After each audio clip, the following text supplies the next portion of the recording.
Buenos días, buenas tardes, buenas noches, como en cada ocasión, un nuevo podcast de Compliance sin Fronteras. Hoy vamos a hablar de un tema que es absolutamente fascinante y más que real, que es cómo garantizar una cultura de compliance. Pero en el trabajo a distancia, ¿sí? Luego de la pandemia nos hemos encontrado con muchas situaciones que han puesto en jaque la normalidad con la que trabajamos en ocasiones anteriores. Y hoy en día generar una cultura de compliance con distancia de trabajo es un desafío. Y en este sentido no puedo estar mejor acompañada que por Juan Pablo Cantoral Preciado, que es director de compliance y jurídico de Latinoamérica Norte en PPG Industrias. Bienvenido, Juan Pablo. Muchas gracias, Jimena. Un gusto estar aquí contigo y compartir con todos tus escuchas unas reflexiones sobre cómo la pandemia nos ha cambiado la forma de trabajar.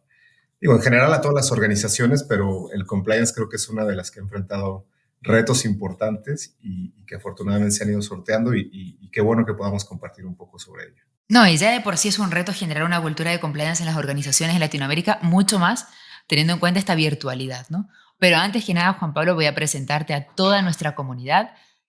Juan Pablo es director de compliance y jurídico de Latinoamérica en PPG, como bien mencionaba, es una empresa cotizada en Nueva York y es una corporación incluida en la lista Fortune 500, proveedor global de pinturas, recubrimientos y materiales especiales con sede en Pittsburgh, Pensilvania. PPG opera en más de 70 países en todo el mundo y por sus ingresos es la compañía de recubrimientos más grande de nivel global, seguida por Alconobel. Así que bienvenido, Juan Pablo, y en ese sentido un poco lo que veníamos mencionando es este punto de inflexión que ha supuesto en las organizaciones la pandemia, ¿no? Que ha transformado en pocos meses y para siempre esta fisonomía, ¿no? De trabajo online, ¿no? Y con él la de compliance. Es decir, hoy en día nos planteamos cómo influye el trabajo a distancia en la gestación de nuevos escenarios de riesgo regulatorio y qué herramientas de control pueden desarrollarse en el futuro. Hoy en día PPG es un proveedor global de revestimientos petroquímicos con una actividad brutal en terceros países y por lo tanto con una alta exposición a conductas corruptas en el extranjero. ¿Cuál es la reacción que ha tenido el sistema de compliance en PPG ante semejante convulsivo y cómo pasó a desplegarse online un plan de compliance que hasta el momento pivoteaba en el eje presencial, ¿no? Es decir, ¿cuál ha sido la experiencia que han tenido? Sí, un buen punto, Jimena. Mira, honestamente, yo creo que la pandemia nos tomó un poco por sorpresa a todos. De un día para otro tuvimos que irnos a casa y empezar a trabajar a distancia con los retos que eso suponía, ¿no? Aunque las organizaciones, digamos, tecnológicamente parecen estar listas para hacer algo así, la realidad es que en la práctica y sobre todo en nuestro campo, los riesgos no son los mismos, ¿no? Ni se perciben ni se ejecutan de la misma manera en el día a día. Y nosotros lo primero que hicimos con el equipo global de compliance fue pensar y reflexionar sobre cuáles eran los retos y los nuevos riesgos que suponía trabajar desde casa, el famoso teletrabajo, y cómo podíamos abordar cada uno de esos riesgos, ¿no? Por supuesto, el tema de corrupción importantísimo, porque además también las propias interacciones de nuestros equipos de ventas, sobre todo con funcionarios de gobierno, cambiaron. Igualmente se fueron a un trabajo pues más basado en las llamadas telefónicas, en correos, en comunicaciones electrónicas, donde a veces el monitoreo puede cambiar y sin duda nos enfrentamos a situaciones totalmente atípicas, ¿no? Tuvimos inclusive algunos intentos de extorsión hacia nuestros funcionarios, haciéndose pasar, gente que se hacía pasar por funcionarios de gobierno, justo aprovechando la dinámica donde era muy difícil confirmar si efectivamente te estaban hablando de alguna dependencia o no. Y claro, para intentar pues obtener ciertos beneficios indebidos, ¿no? Yo creo que lo primero fue determinar justo eso, a qué nos estábamos enfrentando, cuál era la diferencia entre estar presencial y estar en casa, para medir los riesgos que día a día debe enfrentar la organización. Y por supuesto en estos 2 años fueron cambiando, ¿no? Porque nadie tenía, digamos, la receta perfecta para concentrarse en cómo mantener un programa de compliance efectivo, pero bueno, desde lo muy básico que suponía que los empleados estén en casa, el manejo y el resguardo de la información confidencial. No es lo mismo que tengas algún documento sensible en la oficina a que estés en tu casa o inclusive en algún café en la calle, pues revisándolo o teniendo alguna llamada en la que a lo mejor estás compartiendo información sensible que nunca sabes quién puede oír, ¿no? Entonces se trató al principio mucho de educar sobre estas situaciones, de recordarle a la gente que era importante proteger su propio trabajo, proteger la información de la compañía y proteger nuestras interacciones, ¿no? Ya sea con nuestros clientes, proveedores, con cualquier stakeholder de nuestro negocio. Y de ahí empezamos un plan de comunicación, educación constante, donde nos propusimos estar mandándole piezas a la organización, recordando cuáles eran los, déjame llamarle, los pilares de nuestro programa de cumplimiento, ¿no? De nuestro compromiso de ética e integridad, y desde lo muy básico, como esto que te comento de la información confidencial, hasta temas también que tenían que ver, por ejemplo, con el acoso laboral, ¿no? Porque cambió un poquito la dinámica del empleado que en la oficina lo cargan de trabajo al empleado que está constantemente en llamadas en Zoom, en Teams, y ni siquiera tiene tiempo para comer y a lo mejor el jefe está viendo a qué hora se conecta, se desconecta. Se encontramos muchísimo tipo de riesgos que había que abordar, comunicar y decirle a la organización, aunque estemos en casa, seguimos con este compromiso, seguimos cercanos a la gente, nuestro canal de denuncia está presente, el canal de denuncia siempre había sido un canal pues al que puedes acceder por medios electrónicos, pero de alguna forma a veces el no estar cercano, no estar en el día a día, también puede inhibir el speak up culture que tenemos, ¿no? Porque la gente a lo mejor dice, híjole, ya cómo me acerco, ¿no? Si muchas veces causa duda el levantar la mano, el presentar una denuncia, pues en un esquema remoto puede ser también algo más complicado, ¿no? Pero bueno, me parece que la cercanía y sobre todo hicimos una estrategia muy disruptiva de cómo llegarle a la gente, porque no podemos olvidar que la gente, todos nos cansamos de estar en línea todo el tiempo, de estar viendo cosas en la computadora, y el seguir bombardeando con información en línea, pues puede generar un desgaste, ¿no? Entonces tratamos de hacer cosas muy disruptivas. Hicimos inclusive un festival de cine de compliance donde seleccionamos varias películas que reflejaban conductas que queríamos que nuestros empleados reflexionaran sobre ellas. Obviamente incluido también el tema de corrupción. Ahí presentamos la película de la lavandería, que me parece que mucha gente la conoce, justo hablando de los temas que además son muy comunes en América Latina, desafortunadamente, ¿no? Entonces, bueno, encontramos nuevas formas de atraer el ojo de la organización, de nuestros empleados, al programa de cumplimiento y mantenerlos enganchados. Como te digo, obviamente hubo muchos retos en el tema de corrupción, retos altísimos, porque en algún punto de la pandemia, sobre todo acá en México, suponía pues quién podía seguir desarrollando actividades y quién no. Y sobre todo autoridades muy al nivel municipal, local, encontraron una oportunidad para pues ir y buscar sobornar a las compañías, ¿no? En aras de si podías o no podías seguir abierto. Abrimos una línea telefónica con nuestros concesionarios, nuestra red de distribuidores Comex, donde teníamos llamadas todos los días con ellos para determinar qué tipo de autoridades los podían verificar, qué tipo de documentos les podían pedir, si en verdad podían o no seguir abiertos, cuáles eran las discusiones y los argumentos que se tenían que tener. Y en ese sentido, la verdad es que tuvimos un plan muy exitoso que nos permitió seguir en marcha, no solo por hacer negocios, sino nuestra capacidad y nuestra red de tiendas nos permitía llegar a la población insumos básicos para la pandemia como el gel antibacterial, las mascarillas KN95 y nuestra gama de pinturas antivirales y antibacteriales que eran esenciales para recubrir la nueva infraestructura hospitalaria, ¿no? Que se tuvo que habilitar pues en cuestión de meses para atender todos los casos de la pandemia. Por supuesto fue muy difícil, pero lo que buscamos siempre fue generar apertura, comunicación, que la gente estuviera mejor dispuesta a decir, oye, está pasando esto, ¿qué hacemos? Levantar la mano a tiempo y no tener que enfrentarnos con un problema a posterioridad.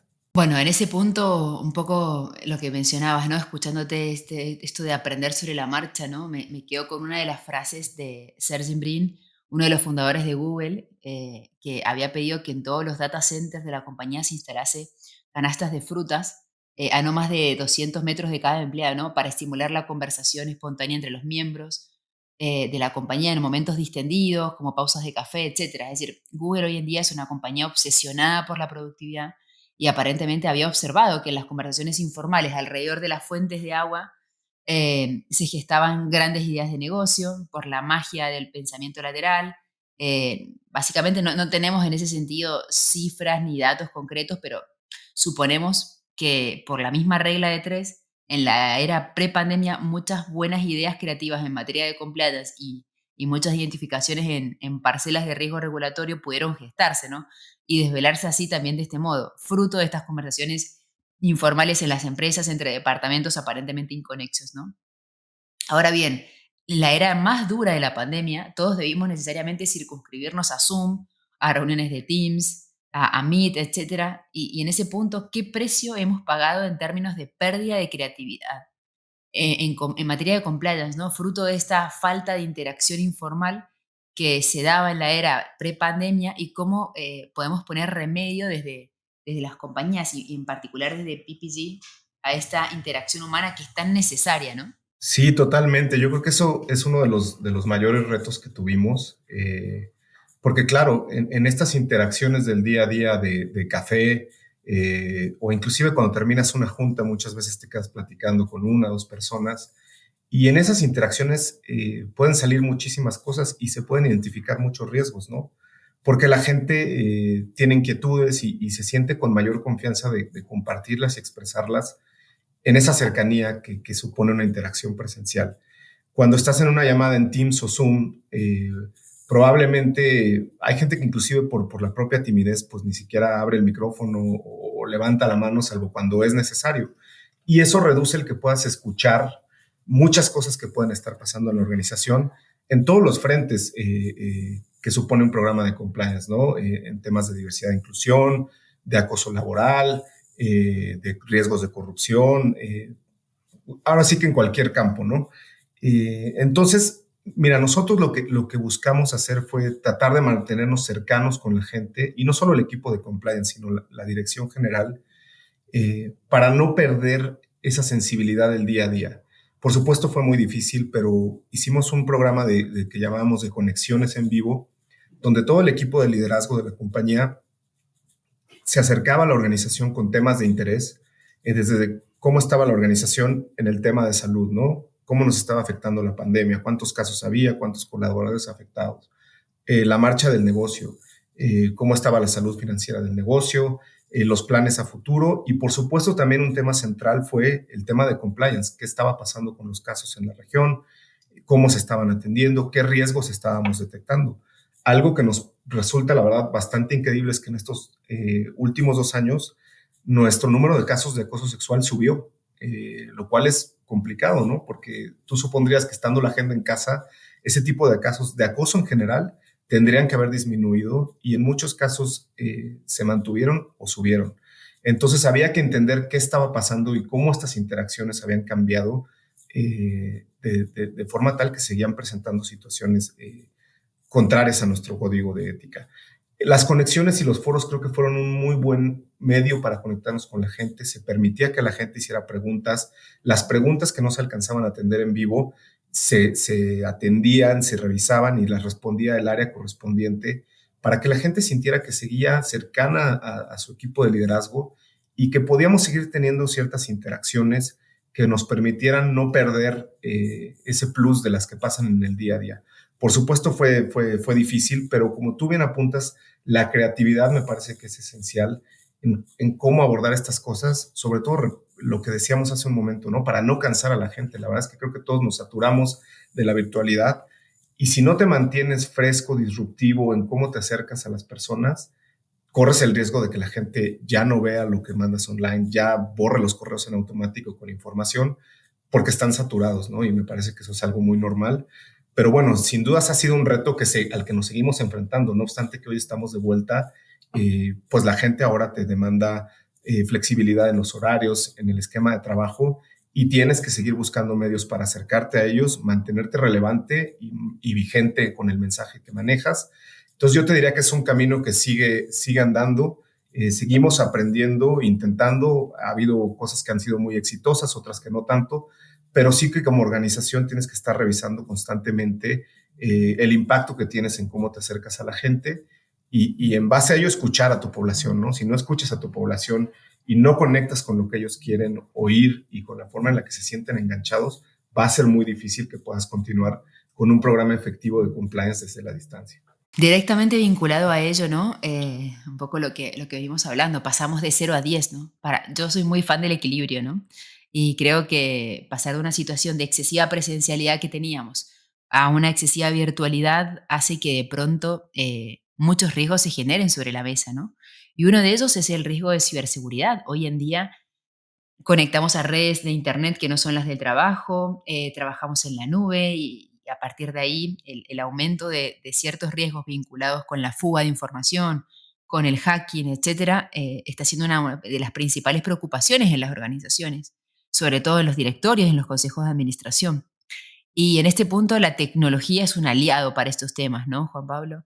Em, ¿Cómo han afrontado esta situación? ¿Qué grado de prioridad le han dado y qué medidas podrías compartirnos que se han tomado para atenuar este riesgo que hoy en día es crucial, ¿no? Es decir, hace poco leí una frase que decía que ya los robos no se hacen con armas en bancos, ¿no? Sino que se producen de manera muy virtual mientras estamos trabajando y la fuga de información, el hacking o la famosa estafa del SEO, ¿no? Este riesgo al que nos exponemos en las organizaciones. Y PPG, al ser una empresa, una de las más importantes y además con presencia en Estados Unidos, lo que hace que tenga este background eh, más reforzado en materia de control, imagino que la tecnología tiene que haber sido un aliado, ¿no? Para controlar este riesgo. Sí, totalmente. La tecnología es esencial porque además estos riesgos cambian constantemente, ¿no? Cada día es diferente los métodos que buscan para hackear a las organizaciones, para envolverte en algún esquema de fraude. Y si no estás, digamos, al tanto de cómo van cambiando estas técnicas y tácticas, difícilmente vas a poder adoptar la tecnología adecuada para defenderte. Nosotros vimos también en la pandemia una escalada importantísima en los intentos de hackeo a la organización. Y bueno, muchos tenemos la idea de que, bueno, el hackeo va a venir por un correo electrónico o algún intento eh, pues de acceder a tus redes, a tus servidores, y nos encontramos que ya es mucho más sofisticado, ¿no? Inclusive tuvimos casos de mensajes de WhatsApp que se recibían en la organización suplantando la personalidad de algunos de nuestros directivos. Y algo que encontramos y una oportunidad muy importante ahí es el mantener la apertura y la confianza para que la gente se acerque a los directivos, ¿no? Porque si de repente recibes un mensaje de WhatsApp de alguien que dice ser el CEO de la compañía pidiéndote información confidencial, pues mucha gente diciendo, oye, pues es el jefe el que me lo está pidiendo, se lo mando de inmediato, ¿no? Y no se reflexiona en lo atípico de la solicitud, en que es muy raro que el CEO de la compañía de repente te mande un mensaje de WhatsApp para pedirte información sensible y que probablemente se trate de algo más, ¿no? Entonces, si el liderazgo no está cercano, si el liderazgo no genera esa apertura para que la gente pregunte, levante la mano, verifique si efectivamente lo que se le pide realmente viene de una petición de un funcionario corporativo, y si no tienes las herramientas además para que la gente a la distancia pueda hacer estas verificaciones, pueda levantar la mano, pueda denunciar un intento de phishing, pues va a ser muy difícil que te protejas, ¿no? Yo creo que hay que mantener una comunicación, una línea abierta, sin importar el rango de la persona a la que haya que buscar para confirmar una situación, y definitivamente siempre estar allegado de la mejor tecnología para defenderte. Esto es algo que cambia todos los días, como decíamos, y la misma tecnología se mantiene totalmente en actualización. Entonces, siempre hay que estar buscando cuáles son las mejores herramientas y medios para defender a tu organización. Creo que en ese sentido hay que tener un trabajo muy de la mano con nuestras áreas de TI, escucharlos, entender cuáles son las preocupaciones que ellos ven, porque de nuevo no pueden ser esfuerzos aislados del área de compliance o del área de tecnologías de la información. Tenemos que trabajar de forma conjunta y conjuntamente es como yo creo que hacemos el mejor compliance. Juan Pablo, y directamente vinculado a la generación de cultura, ¿no? Uno de los grandes olvidados en los últimos años han sido nuestras terceras partes, ¿no? Es decir, siempre ha estado el focus en los trabajadores, mandos intermedios, directivos, el board en general, Pero hoy en día clientes, business partners, franquicias, proveedores, colaboradores, agentes, distribuidores, etcétera, son una fuente de riesgo muy importante y ya se empieza a hablar también de la generación de cultura en estos pilares de la organización, en la cadena de suministro, en la cadena de comercialización, en la cadena de valor que rodea a la organización. ¿Cómo generar una cultura de compliance en estos pilares, en estas terceras partes de la compañía, en modelos de trabajo a distancia? ¿Qué desafío podemos llegar a tener para implementarlos, ¿no? Sí, yo creo que de nuevo ahí también la tecnología es esencial, acercarse de herramientas que nos permitan conectar mejor y de forma más eficiente con los terceros que nos relacionamos. A veces los programas de cumplimiento con terceros o los hacemos muy reducidos o muy acartonados y se vuelven una carga y un peso para las áreas que los tienen que llevar, ¿no? Porque realmente es difícil que una área de compliance pueda mapear a todos los terceros con los que se relaciona una organización y normalmente dependes de la ayuda de cada área que se va relacionando con sus terceros, ya sean proveedores, ya sean clientes, agentes comisionistas, intermediarios, etcétera. Y suele pasar que las áreas ven eso como una carga, no le ven el beneficio, lo ven como algo burocrático, como algo que no tendrían que estar haciendo. Y cuando hay esa percepción, es muy alto el riesgo de que no se cumpla con lo que tú estás buscando con tu programa de terceros, de que alguien tome un atajo, pues por verlo como algo complejo, como algo que no aporta valor. Entonces, siento ahí que la tecnología, las herramientas tecnológicas pueden facilitar mucho esa interacción, reducir las cargas al interior y hacer más efectivo el cómo recibes la información que requieres de tus terceros. Una cosa muy importante es encontrar tecnología que te permita buscar lo que tú exactamente quieres saber de ese tercero. A veces hay herramientas que te presentan información muy generalizada que no necesariamente te aporta el valor o la información que tú estás buscando. Entonces, creo que el poder tener configuraciones específicas para saber qué es lo que exactamente puede generarle un riesgo a tu organización, dependiendo de la normatividad que tú quieres verificar. Hoy en América Latina tenemos muchos cambios normativos en materia laboral, en materia fiscal. Las autoridades están siendo mucho más agresivas, particularmente en México, y no es lo mismo hacer un mapeo únicamente para temas, vamos a decir, de prevención de operaciones con recursos de procedencia ilícito o anticorrupción, que son los que normalmente se buscan, a hacer un mapeo de listas negras en temas fiscales, listas negras en temas laborales, empresas que no cumplen con los derechos laborales, que hoy es súper relevante y por tener una relación inadecuada con un tercero que esté sancionado, pueden venir en contra de tu compañía. Entonces, siento que ahí se han desarrollado herramientas tecnológicas mucho más efectivas que las tradicionales que veíamos antes, que te permiten llegar al nivel de detalle que tú quieres saber sobre cada uno de tus terceros. Si no tienes esa tecnología, va a ser muy difícil que en un esfuerzo individual tú puedas allegarte de toda esa información, porque es un universo gigantesco, ¿no? Particularmente, pues en una empresa grande que tenga una relación con distintos terceros, que estemos hablando de cientos, miles, si no tienes una tecnología adecuada que te ayude al mapeo, independientemente de que estemos en el trabajo presencial o a distancia, va a ser muy difícil que puedas tener un programa efectivo que detecte los riesgos de tus terceros. Entonces, creo que en eso sí es muy importante allegarse de tecnología y tecnología efectiva que te dé la información que tú estás buscando, ¿no? Porque muchas veces, pues hay tecnología, pero que te presenta información muy general y esa suele ser pues engañosa y no te permite ver el nivel de detalle para tomar decisiones efectivas. Multinacionales, Juan Pablo, como PPG, muchas veces operan en sus procesos de expansión mediante adquisiciones y fusiones con otras empresas más pequeñas, preexistentes en países donde desean ampliar la actividad, ¿no? Ahora bien, con el rodaje que llevamos a tiempo presente en materia de compliance remoto, eh, por suerte o por desgracia a la pandemia, ¿cuáles son las cautelas específicas que debemos barajar en este sentido? ¿No? Porque hoy en día, o durante los últimos años, son las multinacionales las que han marcado la tendencia con el resto de organizaciones, ¿no? Es decir, mi experiencia, por ejemplo, en Europa es que la generación de culturas en gran parte se debe al rol que han tenido las multinacionales respecto de sus proveedores pymes, ¿no? La exigencia de contar con un programa de compliance para ser proveedor, para formar parte del proceso de homologación de proveedores, etcétera, ha generado esta permeabilidad en decir, bueno, más vale que implemente determinados pilares porque si no, no puedo formar parte de no puedo ser proveedor de esa empresa, ¿no? ¿Cómo lo han implementado desde este punto?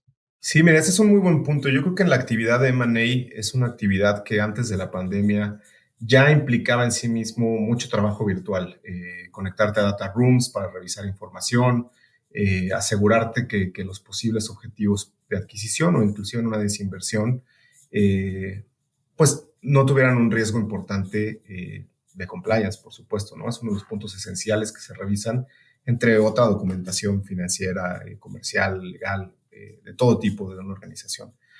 Pero normalmente, a pesar de que podías allegarte, porque muchas de estas transacciones son internacionales, es decir, puedes estar en México y cerrando con una empresa en el Cono Sur, en Colombia, en Perú, qué sé yo, y requerían ya una virtualidad en sí mismo en su ejecución.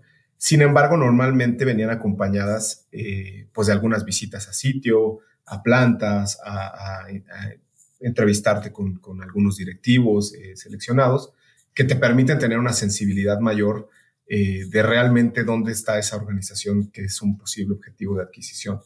Cuando cambia por la pandemia y nos vamos a una actividad virtual 100%, se disminuye un poco, inclusive en nuestro sector la actividad de fusiones y adquisiciones bajó un poco versus lo que se venía presentando en otros años. Y en la región, en América Latina, en general, también la actividad de M&A se redujo, me parece por la complejidad de ejecutar deals a la distancia. Creo que eso fue un reto no solo para el compliance, sino también para las organizaciones en cómo encontrar mecanismos, tecnología que les permitieran seguir con su actividad de crecimiento, de expansión, pero buscando cómo asegurarse que ejecutaban acuerdos sólidos y bien documentados, ¿no? Yo te diría que creo que ahí es un trabajo que también sigue ongoing, no está completamente cerrado, porque vaya, es difícil, ¿no? No es lo mismo poder ir a un sitio, visitar una planta, revisar por ti mismo qué es lo que estás comprando, a tener que hacerlo desde la virtualidad. Muchas veces además hay riesgos ambientales, hay riesgos no solo los de corrupción, no solo los de la propia operación, sino cosas que tienen que atestiguarse muy en sitio, ¿no? Y creo que, de nuevo, la tecnología es esencial, hay herramientas que te permiten hacer muchas cosas, pero sí que se requiere una combinación efectiva entre la parte tecnológica y la parte que tienes que ejecutar personalmente. En el tema de negociaciones, yo creo que realmente los Zooms, los Teams son herramientas que nos han permitido negociar contratos, llegar a posiciones acertadas para las compañías desde la distancia, pero hay ciertas cosas que me parece que sí, la presencialidad, el hecho de poder tú atestiguar en un mercado cuál es la reputación de una compañía, ir a verificar los puntos de venta, el estado de sus instalaciones, pues a veces es difícil que lo hagas desde la virtualidad, ¿no? Yo creo que vamos a tener que seguir buscando una combinación efectiva, sin olvidar que cada vez siguen saliendo pues, herramientas mucho más disruptivas, mucho más acertadas para llegarnos de información tal cual como si estuviéramos en sitio, ¿no? Creo que es un trabajo que hay que seguir realizando, buscando qué herramientas pueden estar en el mercado todos los días y buscar una combinación efectiva. Hubo un momento en el que ni siquiera podíamos viajar, ¿no? Entonces era muy difícil para este tipo de actividades encontrar una forma efectiva de seguirlas materializando. Pero bueno, conforme se han reducido las cosas, creo que vamos encontrando otra vez cómo retomar el ritmo y parece que la actividad de fusiones y adquisiciones en la región vuelve a empezar a tomar camino, relevancia. Se espera que en América Latina este año levante todo ese tipo de actividad que se había quedado un poco pausada. Y sin dudas yo creo que el sector en el que nosotros estamos se verá beneficiado también por esto. Juan Pablo, muchísimas gracias por este podcast. Ha sido súper enriquecedor escucharte, que nos compartas tantas experiencias. Es increíble el gran trabajo que está haciendo PPG de tu mano en materia de compliance, junto con todo tu equipo. Muchísimas gracias por este espacio. Estoy segura que todos los suscriptores y suscriptoras de Compliance y Fronteras lo agradecerán. En un tema tan actual y en el que como bien mencionábamos, ¿no? Es decir, la función de compliance es tan camaleónica, ¿no? Y nos encontramos en entornos tan cambiantes y uno de ellos es este, ¿no? Es decir, cómo afrontar una cultura de compliance a distancia con todos los retos que ello supone. Y la verdad es que nos has dado un montón de tips a tener en cuenta. Así que muchísimas gracias por este espacio. Gracias a ti, Jimena, un gusto. Un abrazo fuerte, gracias por todo, hasta luego.